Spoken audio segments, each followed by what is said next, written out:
Oi, eu sou a Thaís Maciel, mãe da Jade. Tô aqui de novo hoje pra conversar um pouco com vocês. Por que é tão difícil trabalhar e ser mãe ao mesmo tempo? Nesse vídeo eu vou abrir meu coração e falar pra vocês como tá sendo esse desafio pra mim e como a minha filha tá presente intrinsecamente nesse aspecto da minha vida, que é a minha carreira. Nesse vídeo também eu vou falar sobre a angústia de separação, que é um comportamento natural das crianças, mas que atualmente eu ando sofrendo muito com esse marco no desenvolvimento da Jade.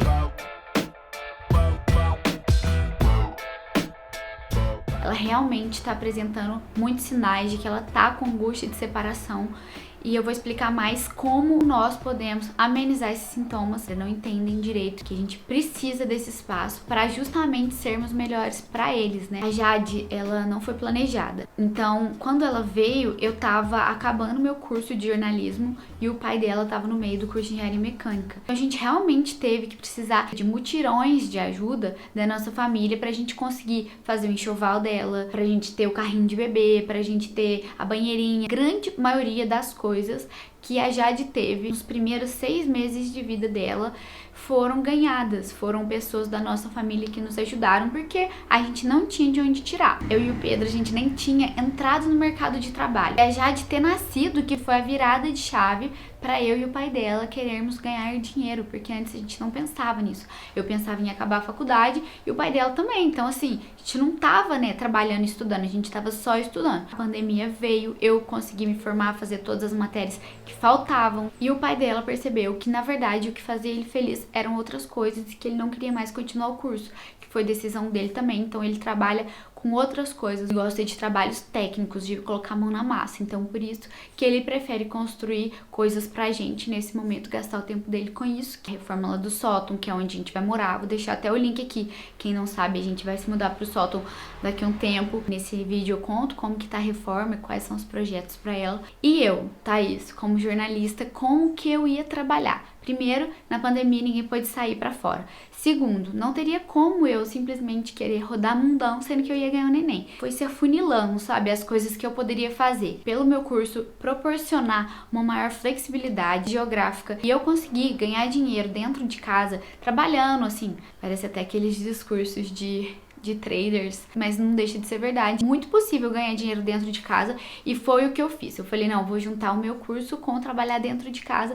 e aí eu criei uma página no Instagram, pra mostrar o portfólio de artes digitais, da comunicação digital que eu faço para empresas, porque agora o Instagram virou uma vitrine, literalmente, de qualquer estabelecimento. Então, mesmo que você não tem loja física, você só tem o produto, você precisa daquela vitrine bem estruturada, e aí entra o meu trabalho como comunicadora. Faço uma estratégia exclusiva para aquela empresa que demanda minha criatividade, tempo e estudo, tá? Porque a gente tem que fazer muitas perguntas para conhecer, para alinhar direitinho. Eu já tinha trabalhado com algumas pessoas e aí eu comecei a colocar lá o meu portfólio que eu tava fazendo para eu agregar cada vez mais valor naquele conteúdo, E outras pessoas começaram a me contratar. E nisso foi o trabalho que aos pouquinhos eu comecei a ganhar meus primeiros reais da vida depois de formada. Então eu vi que aquilo ali era uma minha fonte de renda, sabe? Se eu quisesse comprar uma roupinha pra minha filha do jeito que eu quisesse, sabe? Era dali que eu ia tirar. Se eu precisasse comprar lenço umedecido, sabe? Se eu precisasse comprar qualquer coisa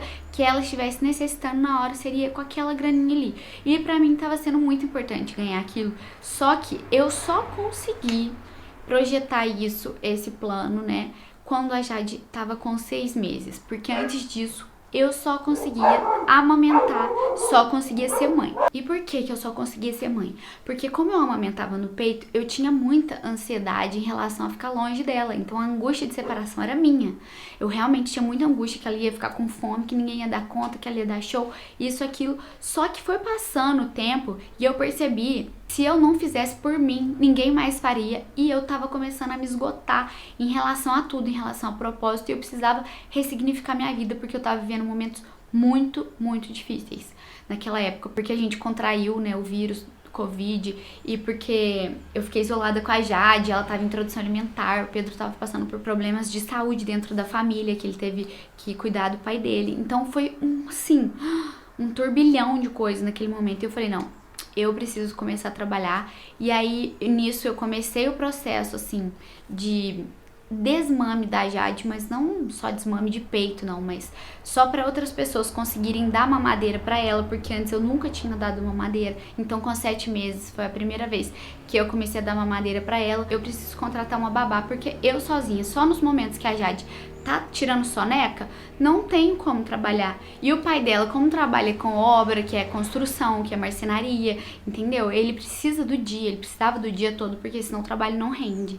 E à noite ela tava dormindo, não tem como trabalhar à noite. Agora realmente é o momento e, Pedro, a gente precisa arrumar uma babá de confiança pra poder ficar com a nossa filha, pelo menos meio período pra eu conseguir trabalhar. Porque eu já tô tendo essa demanda, já tô conseguindo fazer umas coisinhas ou outras, mas eu preciso consolidar isso, senão não vai pra frente. Meu outro projeto pessoal, no caso, é essa plataforma de comunicação com vocês. Eu, como jornalista, pensei no YouTube como a melhor plataforma de todas para eu poder me expressar e agregar conteúdos úteis para as outras mamães. Por isso que eu escolhi esse nicho, né? Então, sem a minha filha, talvez eu jamais teria entrado num nicho tão definido quanto eu entrei quando eu comecei esse canal aqui no YouTube. Para mim, a existência dela foi culminante, tanto pro começo da minha carreira, quanto pro nicho que eu falo nessa plataforma que querendo ou não tá crescendo aos pouquinhos. Inclusive, quero agradecer todas as pessoas que estão aqui me assistindo. Eu tô muito feliz que cada dia chega mais uma pessoinha. Eu fico extremamente grata, porque isso prova pra mim que eu realmente tô auxiliando vocês de alguma forma, eu tô agregando em alguma coisa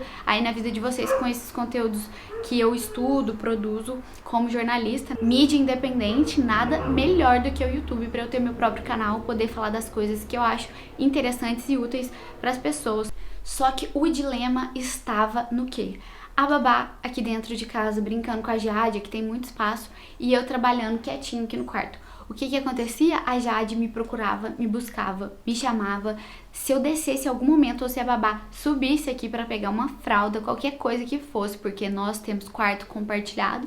Tem um vídeo também que eu posso estar deixando o link aqui de como é o nosso quartinho compartilhado. Queria meu colo, queria meu carinho. E eu, como mãe, como que eu ia negar? Como que eu ia virar as costas? Como que eu ia pagar de louca que a minha filha tava me chamando e eu virando a cara? Isso não existe. Então, pra mim, é tipo assim, um desafio gigantesco trabalhar dentro de casa. Por mais que pareça, você pode ser flexível de horário, o único horário que eu tenho é o horário que a babá tava aqui na época. E esse horário eu tinha que produzir, entendeu? Não tinha como eu enrolar, porque depois eu teria que ficar com a Jade de novo, depois é descanso, depois não tinha como eu trabalhar dentro do quarto, porque ela tava dormindo aqui. Então, como que eu fico lá com clique, clique, clique? Eu sinto que isso atrapalhava ela dormir. E aí eu não trabalhava depois que ela dormia, porque meu escritório... Então, infelizmente, eu fiquei sem espaço e ficava restrita de tempo pra poder trabalhar. E também, quando eu ia pra cidade dos meus pais, a Jade ficava com a minha mãe super feliz, minha mãe passeia com ela junto com meu pai e tal. Eles realmente espairecem, né? A cabecinha dela, ela fica super dispersa e feliz. Só que era ela passar na frente do quarto onde ela sabia que eu tava trabalhando, lá na cidade dos meus pais.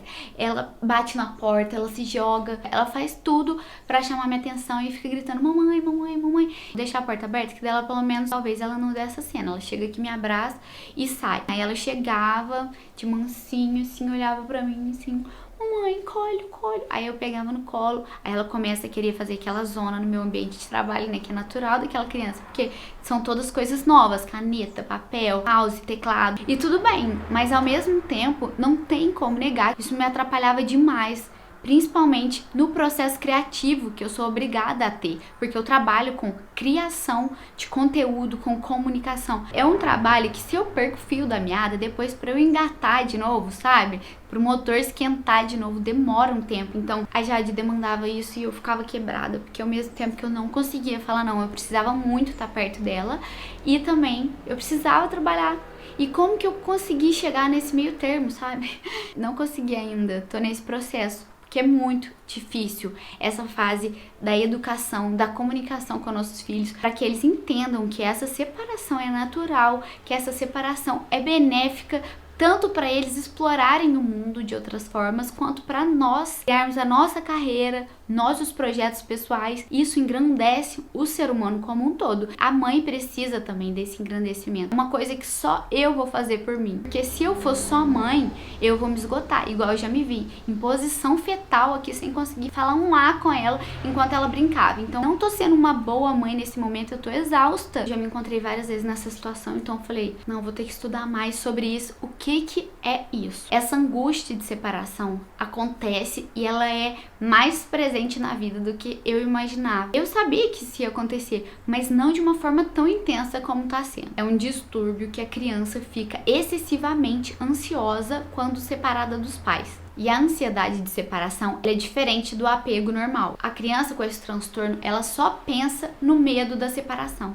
o tempo inteiro. Então, mesmo que eu esteja presente com ela, ela fica assim, com medo de eu estar ausente, porque ela fica assim, meu Deus, a minha mãe vai sair daqui a qualquer momento, meu Deus, a minha mãe tá aqui agora, mas depois ela não vai estar, ai meu Deus, minha mãe tá aqui, mas meu Deus, eu quero que minha mãe fique aqui. Aí ela fica assim, o tempo inteiro, mesmo semigo, mesmo comigo. Então é muito recorrente que a criança tenha pesadelo, porque isso fica até no inconsciente dela. Isso aconteceu muito com a Jade, foram semanas dificérrimas. Eu e o Pedro estamos passando, porque a Jade tá dormindo muito mal. Acorda e fica, mamãe, mamãe, mamãe. E aí, como que se trabalha quando você está sugado, quando você tá assim, só o caroço, o bagaço da laranja? Imagina ainda pessoas que tem que sair, se locomover, pegar carro, pegar trânsito, pegar chuva pra poder estar trabalhando e sentindo que a criança tá mal em casa, que tá mal longe dela. Nossa, gente, cara, dá vontade de tirar, porque não é fácil, é um assunto que tem que ser conversado. Eu vou dar algumas dicas de como a gente pode tentar amenizar esse tipo de situação. O bebê e a mãe precisam aprender que são duas pessoas diferentes. O pico desse comportamento é entre 10 meses a 18 meses da criança. É porque a criança instintivamente, ela sabe que ela depende 100% daquela pessoa, que no caso é a mãe ou o pai.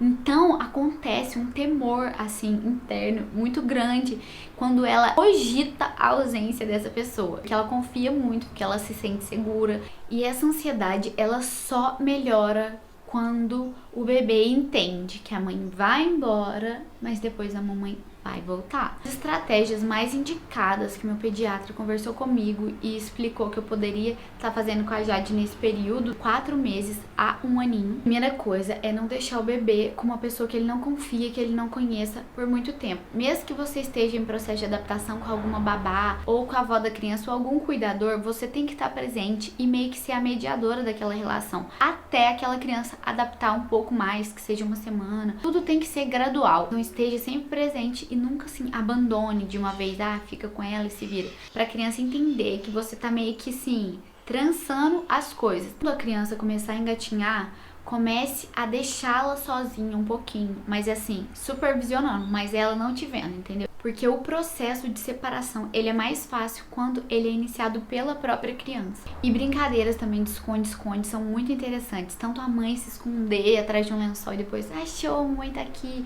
Tanto a criança, você esconder ela, cadê a Jade? Cadê a Jade? Depois, tá aqui, não sei o quê. Mesmo eles não enxergando, de alguma forma tá ali. Entre 1 e 2 anos, a criança já tem um domínio maior da linguagem. Então é muito importante a gente falar que vai voltar.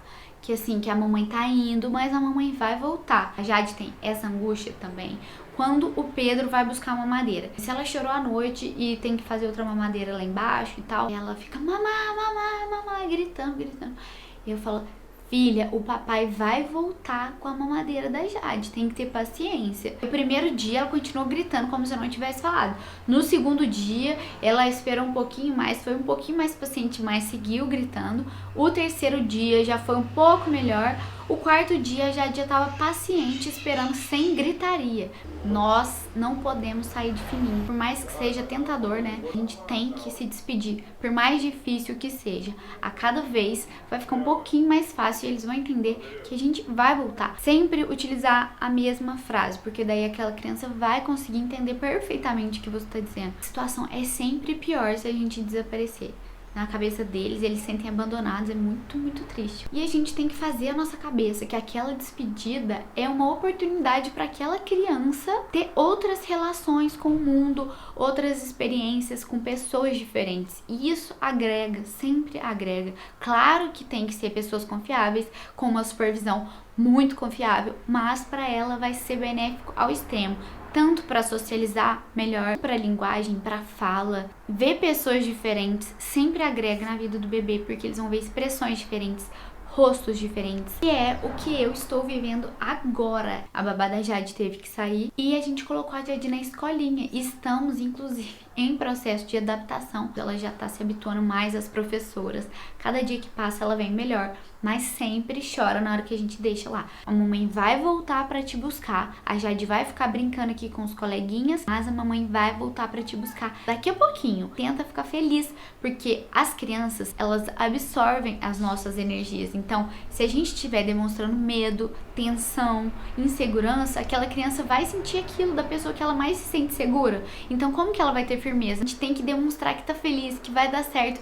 Filha, você vai ficar brincando aqui, vai tá ótimo, você vai ficar feliz. Terceira coisa que eu posso dar de dica é levar algum brinquedo, né, pra escolinha ou pra onde aquela criança estiver indo, que ela se sinta em casa ou que ela se saiba que aquilo ali é dela, que pertence a ela, que está com ela. Eu dei uma bola pra Jade no dia que ela foi pra escolinha e ela simplesmente ficou agarrada com a bola o tempo inteiro. Na hora de comer, os professores falaram, nossa, ela não soltou a bola por nada, ficou brincando com essa bola o dia inteirinho. Eu vi a importância de ter um item que seja do coração daquela criança lá junto dela, mesmo que longe da mãe. Vou deixar o link na descrição, que eu conto como foi esse processo de adaptação na escolinha. Primeiro dia de aula dela, que eu coloquei na mochilinha, se vocês quiserem ver, com um vídeo bem sincero, porque pra mim não foi nada fácil esse processo de adaptação com a escolinha e angústia de separação. Tô de consciência limpa que tudo que eu tô fazendo da melhor forma que eu posso, pra ela sentir que eu amo muito ela, que eu vou estar sempre do lado dela. Quando estiver com a criança, esteja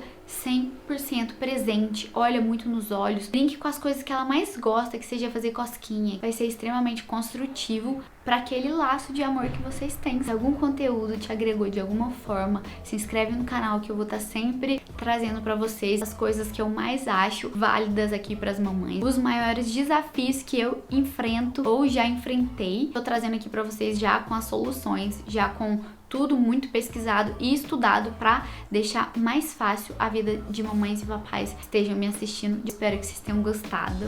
Um beijinho e até o próximo vídeo.